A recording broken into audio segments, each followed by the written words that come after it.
Falando em marco temporal, o Diretório Nacional do PT divulgou uma resolução citando julgamentos recentes do Supremo Tribunal Federal. Intitulado Defender o Projeto Democrático Popular e Fortalecer o Governo Lula. O documento, com 37 pontos, defende abertamente a reeleição do presidente Lula em 2026 e trata da estratégia do partido para as eleições municipais do ano que vem. Em um dos artigos, o de número 13, o PT cita decisões do Supremo Tribunal Federal. O texto você vê aí na tela. Inicialmente, comemora a retomada do julgamento do marco temporal e diz que o partido tem a expectativa de que a Suprema Corte reafirme os direitos dos povos indígenas, como ocorreu em decisões anteriores. O texto diz ainda que a esperança é reforçada por recentes decisões e avanços do STF.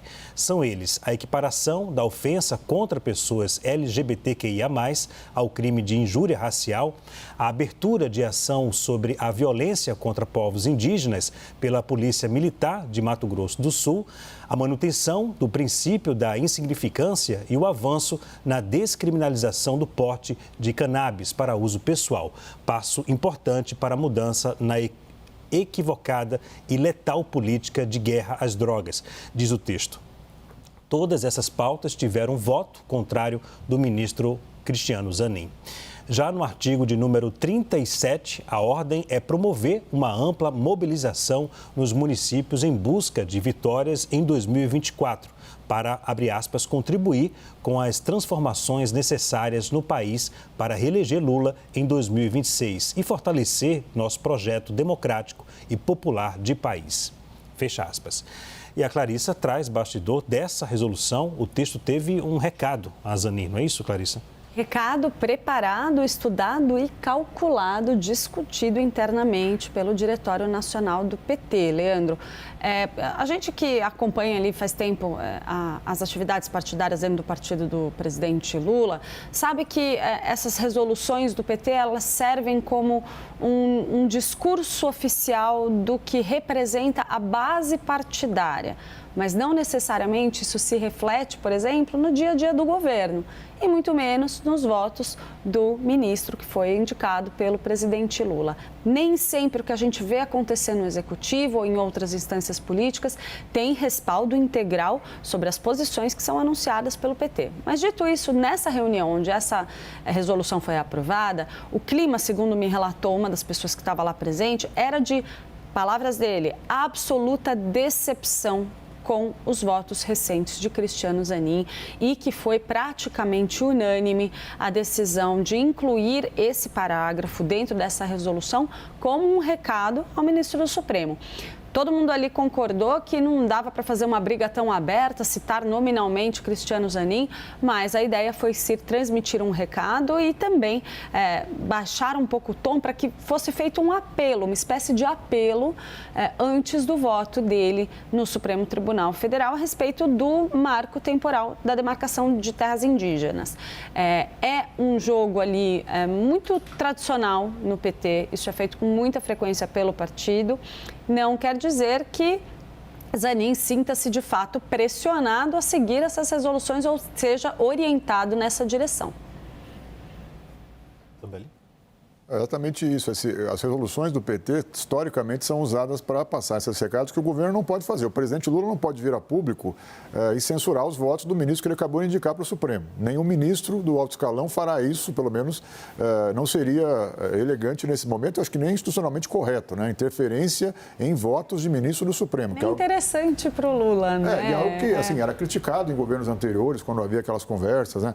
Eu diria que hoje até é mais fácil o ministro do Supremo influenciar o governo que o governo influenciar o ministro do Supremo. As coisas estão diferentes no país hoje. Mas voltando um pouco à resolução, ali é o espaço para mandar esse tipo de mensagem, que de fato incomodou a posição do ministro Cristiano Zanin. Nessas últimas 4 votações mencionadas na resolução, especificamente, ela incomodou muito a base social, que ajudou Lula a vencer a eleição. E havia uma angústia por um posicionamento do governo. O governo não pode se manifestar, o partido faz esse papel de fazer ali uma censura pública, embora não nominal, mas evidentemente direcionada a Cristiano Zanin, que é importante que se diga, Lula quando indicou o Zanin, conhece perfeitamente as posições de Zanin, conhece a inclinação assim, ideológica de Cristiano Zanin, conhece os valores que ele defende, então não tem nenhuma surpresa para Lula, na minha opinião, nos votos de Cristiano Zanin. Não tem como ele alegar essa surpresa, né? Embora ele sempre diga que está sendo surpreendido. Eu sempre ouço, cubro governo federal aí há mais de 20 anos e é comum Lula dizer que se surpreendeu com alguns aliados, né? Se surpreendeu, se sentiu traído, tal. Essa é uma narrativa constante nas falas do presidente Lula, hoje e no passado. Então pode dizer que ele pode alegar hoje nos bastidores que está surpreso, mas o fato é que ele conhece perfeitamente Cristiano Zanin, pessoalmente, inclusive. Então, tem alegados conhecimentos sobre as convicções dele, me parece um pouco desproposital, assim, nesse momento. Agora, que fica claro que o ministro Zanin, ocupando ali a cadeira no Supremo, já, enfim, empossado, indicado, aprovado pelo Congresso e empossado, que vai ter uma linha em defesa, acho que ele tem uma visão muito que converge com a visão do presidente Lula em relação ao papel do judiciário, de não ser uma corte, ser uma corte que vai interpretar a Constituição e não vai legislar, né? Tem uma preocupação histórica nos documentos públicos, né, redigidos pelo Cristiano Zanin, de definir o papel da Corte Constitucional.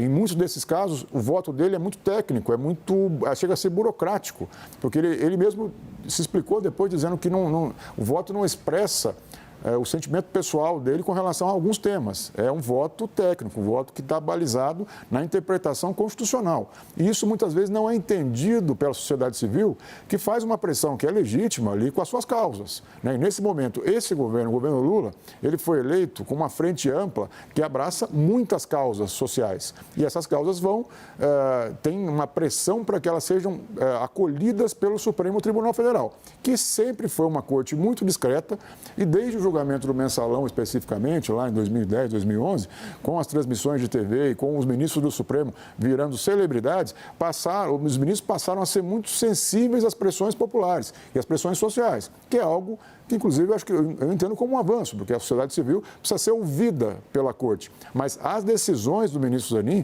me parecem muito consolidadas do ponto de vista técnico. E ele tem falado isso nos bastidores para quem questiona os seus últimos votos. Luciana, como o próprio Fábio falou, não caberia aí ao presidente fazer essa leitura, né? Mas o partido pelo menos fez. O partido fez porque as posições do ministro Cristiano Zanin, elas se tornaram, sim, um constrangimento para o presidente Luiz Inácio Lula da Silva perante a sua base de esquerda, ao votar contra a equiparação, né, da comunidade LGBTQIA+, com a discriminação, né, a homofobia, a equiparação em relação com o racismo, ele coloca uma posição divergente da base política do presidente Lula. Ao mesmo tempo, em relação à definição aí dessa quantidade, né, por exemplo, de cannabis, a descriminalização do portador, né, do usuário, isso aí também pega mal aí perante essa base. E há expectativa em relação ao marco, marco temporal. Zanin, eu tomei o cuidado aqui de procurar o que ele falou na sabatina dele. E foi uma coisa bastante comemorada pelos ruralistas, que chegaram ali questionando o Zanin sobre o que ele pensava em relação a esse marco temporal. A resposta dele foi: a Constituição prevê o direito à propriedade como garantia fundamental e também prevê o direito dos povos originários. Valores ali previstos que aparentemente podem estar em conflito. Ou seja, ele falou o óbvio, eu não vi um posicionamento, um pré-julgamento dele em relação a isso. Dá para os ruralistas que achavam que ele ia votar a favor comemorarem e dá também para quem acha que ele vai votar, tinha como certo que ele votaria certo, que ele votaria a favor disso aí, também ter uma esperança de que ele votará a favor. eu não vejo aqui um posicionamento dele, eu não vejo um pré-julgamento dele. O fato é, Zanin se tornou uma decepção, mas também um constrangimento perante a base de esquerda do presidente Lula. E é por isso que o PT se posicionou. E eu concordo com o Fábio de que o voto dele é bastante técnico. Ele alega, por exemplo, que essas não são matérias constitucionais. A questão de definição do quanto vai ser crime, o quanto não vai, o porte de maconha, é uma questão que não está...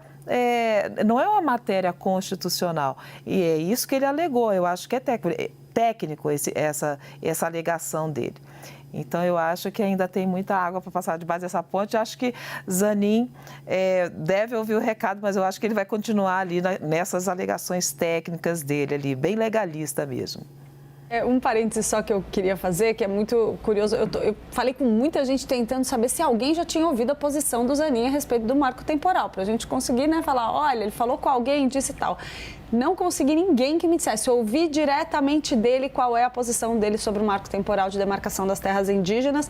O máximo que eu consegui é que nessa reunião aí do PT teve quase um bolão ali para saber o que vem pela frente. A expectativa da turma do PT é que venha um voto a favor do marco, ou seja, contra a bandeira histórica do partido ali, ou seja, caminhando ali na direção do que gostariam os ruralistas. Só esperando para a gente ver, não conseguimos antecipar isso ainda, mas ainda assim, uma coisinha para amarrar, Leandro, eu acho que está todo mundo usando esse caso do voto da LGBTfobia de Cristiano Zanin como também um outro exemplo, isso também irritou a base do PT.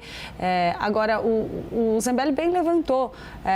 O próprio Zanin explicou a decisão dele, falou, não, peraí, gente, a minha decisão é técnica pelo tipo de recurso que está sendo apresentado nessa ação. Eu não me posicionei se eu sou a favor da equiparação ou não. Eu só disse que este tipo de recurso não cabe aqui. E Lula escolheu um juiz extremamente garantista. Que o Zambelli comentou, né? Ele escolheu o Cristiano Zanin por ser uma figura que age lendo a Constituição ao pé da letra. Então, como que a sua base pode esperar uma posição diferente em uma ação onde há questões de divergência técnica? Aí eu acho que é a se discutir. Eu acho que tem também dentro do governo e da base social do presidente Lula uma expectativa de que o Supremo Tribunal Federal funcione como uma espécie de revisor de algumas condutas que venham a ser tomadas pelo Congresso Nacional, que é um Congresso de centro-direita.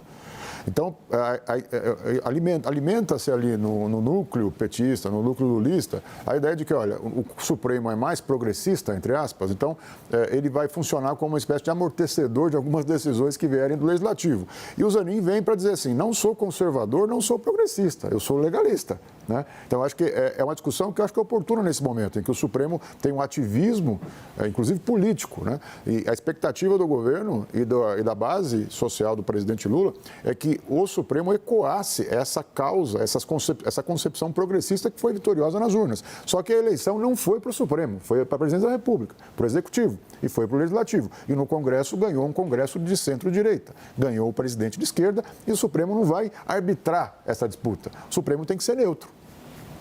Vamos ver uma outra resolução. Aí sim eu quero ouvir vocês agora nesse ponto. Um outro ponto dessa resolução. Em outro artigo da mesma resolução, o partido faz orientações sobre alianças políticas para as eleições municipais do ano que vem. Segundo o PT, estão autorizadas, por exemplo, alianças com a federação integrada por PSOL e Rede e com partidos e lideranças que apoiaram Lula no primeiro turno das eleições de 2022. Mas um dos artigos da publicação chama a atenção, é esse aí que a gente vai ver agora, é o de número 26. Nele está escrito, é vedado apoio a candidatos e candidatas identificados com o projeto bolsonarista.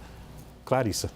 Olha, eu acho que é um ponto da resolução muito importante, considerando o histórico recente do PT. Vamos lembrar, o vice-presidente do partido, Washington Quaquá, apareceu numa foto abraçado com Eduardo Pazuello, o que gerou uma crise enorme dentro da direção petista, que disse considerar um absurdo que um vice-presidente da legenda, um dirigente da legenda, aparecesse abraçado a uma figura que representa tudo que o PT repudiou durante o governo Bolsonaro. Eu acho que é esperado, considerando o movimento mais recente do PT, mas é curioso que isso vai contra muitas resoluções passadas aprovadas pelo partido.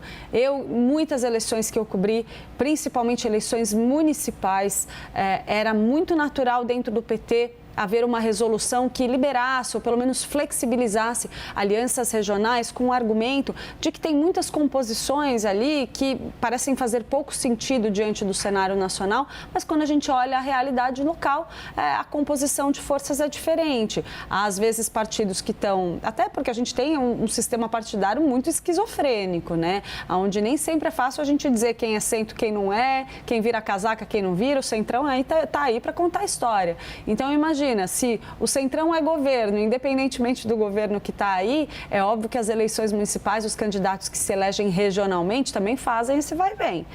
Ora se elegem por um lado, ora se elegem por outro. Eu acho que é só uma decisão de firmar posição contra o bolsonarismo. Agora, precisa ver o que o PT entende por bolsonarismo, porque afinal de contas vai entender projeto bolsonarista ou republicanos, o PP, que agora estão aderindo à base de Lula, mas apoiaram Jair Bolsonaro. Muito confusa essa resolução, eu acho. Agora, Fábio e Luciana, o que eu ouvi de parlamentares da direita foi que veja o reconhecimento, como a esquerda é organizada, o PT, né, em preparar um documento para poder nortear todos os integrantes do partido. Ou seja, a direita está um pouquinho distante disso, né, Fábio? Mais ou menos. Né? Até esses parlamentares reconheceram. Mas os partidos, todos os partidos, o PL também tem resolução sobre eleição, é que ninguém lê, ninguém dá bola. E não é notícia também. Quando o PL distribui uma resolução sobre eleições municipais, não é manchete de jornal. Mas tem, se for olhar, o PP tem resolução, o PL tem, o Republicanos tem, só que não é notícia. Agora, eu acho foi cuidadoso quem redigiu esse texto. Porque, primeiro, caracterização do que é um candidato bolsonarista. Né? O que é um candidato Bolsonaro? Foi ministro do Bolsonaro, foi apoiado por ele, ou foi apoiador dele. Como é que você vai, né, tangibilizar esse apoio a Bolsonaro do candidato? E se o cara se arrependeu? Né? E se o cara apoiou e não apoia mais? Tem muita gente no PL, no PP, no Republicanos, que apoia o Bolsonaro e não apoia mais. E agora apoia Lula, e apoia candidatos apoiados por Lula. E ali não há uma vedação a alianças com o PL, com o PP, com os Republicanos, que a gente sabe que no Nordeste, principalmente, vão junto com a chapa do PT, do PSB, do PDT, dos partidos de esquerda. Então, uma redação ali muito pro forma, ali cuidadosa, em não criar embaraços para alianças com os partidos do centro e do centrão que estão embarcando na base governista e tendem a, majoritariamente, eu diria, principalmente na região norte e nordeste, a atuarem ali nas coligações dos candidatos apoiados por Lula. No sul, no sudeste e no centro, possivelmente não. Haverá uma neutralidade ou uma inclinação mais à direita, mas a resolução é muito cuidadosa. Quem a redigiu se preocupou, inclusive, em não fechar ali muito espaço para composições mais amplas que os candidatos de esquerda do PT façam nas eleições municipais do ano que vem. Luciana? Leandro, eu concordo com a Clarissa e com o Fábio. Acho que a redação foi cuidadosa. Acho que a redação, além de não atrapalhar, por exemplo, ela tem o cuidado de não atrapalhar, por exemplo, a aproximação do Centrão com o governo Lula também, né? Que a gente sabe que o presidente da Câmara, Arthur Lira, apoiou aí o governo do presidente Jair Bolsonaro, fez campanha para o presidente Jair Bolsonaro, mas hoje está aí de namoro ou de conversa, a gente não sabe o que vai dar ainda, né? Mas está aí se aproximando do governo Lula, inclusive reivindicando cargos, né? Então, o que a gente... além disso, eu vejo que esse ponto tem uma outra intenção, que é a intenção de separar o bolsonarismo da direita e da centro-direita. Porque o bolsonarismo para o PT, ele representa aquele bolsonarismo mais raiz, aquele bolsonarismo que foi no 8 de janeiro, que defendeu aí, o golpe, que contestou aí o resultado das eleições e também a veracidade, a credibilidade das urnas. Então, tem também essa função de separar o que é bolsonarismo e o que é direita, porque com a direita e com a centro-direita, o PT vai precisar contar aí também nos arranjos municipais e depois também para as eleições de 2026, visto que ninguém ganha eleição sem se aliar. Então, quem caminhar para o centro vai conseguir aí uma robustez eleitoral maior. Então, eu acho que ela cumpre dois papéis. Esse item da resolução cumpre dois papéis. Clarissa, sobre a defesa da reeleição do presidente Lula, é algo natural? Olha, e acho que é um discurso que está pacificado dentro do PT, de que quem vai decidir se vai ser candidato de novo ou não é o próprio Lula. Lula se lançou nesse projeto dizendo que não ia renovar o seu mandato, depois deu vários sinais de que poderia disputar a reeleição. No fim das contas, a gente sabe exatamente o que vai acontecer. Vai chegar lá no fim do mandato, se a popularidade dele estiver lá em cima, capaz dele embarcar mais uma vez. Se estiver mais baixa, eu acho que essa bola fica para Fernando Haddad. Mas eu acho que essas resoluções do PT, Leandro, elas são importantes para dar um norte ali para a atividade partidária, porque o PT é muito fragmentado internamente. A gente tem, quem cobriu o partido de perto sabe que ele tem correntes internas que ficam se batendo ali o tempo todo, tem briga, tem bate-boca em reunião, é parte da democracia interna do PT. Então, essas resoluções vêm para dar um norte muito mais para a base. É o que eu estava dizendo para vocês, nem sempre elas refletem uma política de governo. Então, assim, o próprio Lula costuma dizer e mandar o recado para o seu partido de que uma coisa é o governo, que é um governo que ele entende como de coalizão com outras forças políticas, e outra coisa diferente é o que o PT defende. Ou seja, não é porque saiu de uma resolução do PT que vai ter respaldo lá no governo federal. Mas, pelo menos, a essa altura do campeonato, o partido diz que não vai aceitar alianças. Eu quero ver lá na frente se tiver alguma aliança interessante em alguma cidade que seja bom para o PT se alinhar a alguém que foi do Bolsonaro antes. Concordo que é um documento que baliza um pouco ali o posicionamento do partido, que é muito fragmentado, tem muitas correntes, muitas alas. São alas organizadas, né? Não são alas que, assim, não são outsiders que opinam. Não, tem grupos organizados, estruturados, que trabalham o ano inteiro, tem grupos temáticos muito consolidados. O PT fazem até reuniões prévias para a reunião do Diretório Nacional. Cada grupo se reúne antes para combinar o que vai ser falado. O que o Leandro mencionou, que o destaque que se dá para esse tipo de resolução é que o PT é muito organizado nisso, né? As correntes trabalham preliminarmente para a redação desse texto. É um ato importante internamente no partido, inclusive simbólico. Então, além da questão da reeleição que você mencionou, Leandro, que eu acho também importante, porque existe o plano A, que é o plano da reeleição do presidente Lula, que eu acho que como disse a Clarissa, a decisão pessoal do presidente, mas é o plano A, mas também tem um plano B, que é o plano Fernando Haddad, que também tem que estar, ele se articula, a gente percebe que existe dentro do PT dois grupos, um minoritário, majoritário, que é o grupo que está hoje dando as cartas no governo, principalmente na área política, que defende a reeleição de Lula, sem discussão, e tem um grupo que coloca sob perspectiva o que vai acontecer em 26, saúde do presidente, disposição ele em disputar mais um mandato, condições econômicas do país, e deixa ali uma lacuna para uma aliança mais ao centro, que seria liderada por Fernando Haddad, contando com o apoio do MDB. Ali a gente percebe que tem uma aliança informal de Haddad com Simone Tebet, com Geraldo Alckmin, ali, que de alguma maneira cria uma certa consistência nesse tal plano B. Mas o plano A é a reeleição de Lula. Então, é um documento que, de alguma maneira, fecha o partido com o plano A, que é presidido pela Gleisi Hoffmann, que todo mundo sabe que é muito influente no Palácio do Planalto e que não tem a mesma relação com o Fernando Haddad, né? Então, ela e o seu grupo disputam ali na área econômica, tem uma disputa política envolvendo a condução da economia que está hoje sob o comando de Fernando Haddad.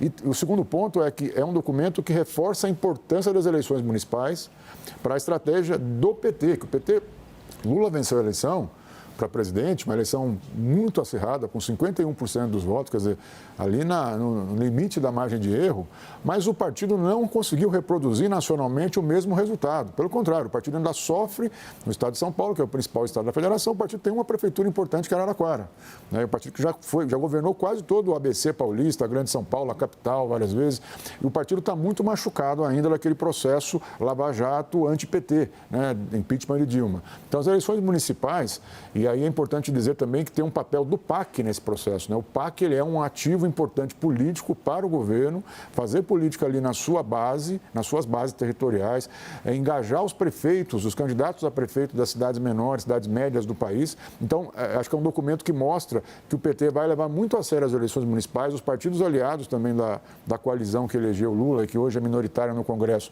mas que tem uma aspiração de crescer na representação dos municípios, vão levar as alianças, as costuras e o projeto de eleições municipais muito a sério, porque existe uma grande expectativa de que as eleições, pelo menos, reflitam uma recuperação de espaço político do PT no cenário nacional, principalmente nos municípios, onde começa a se fazer política.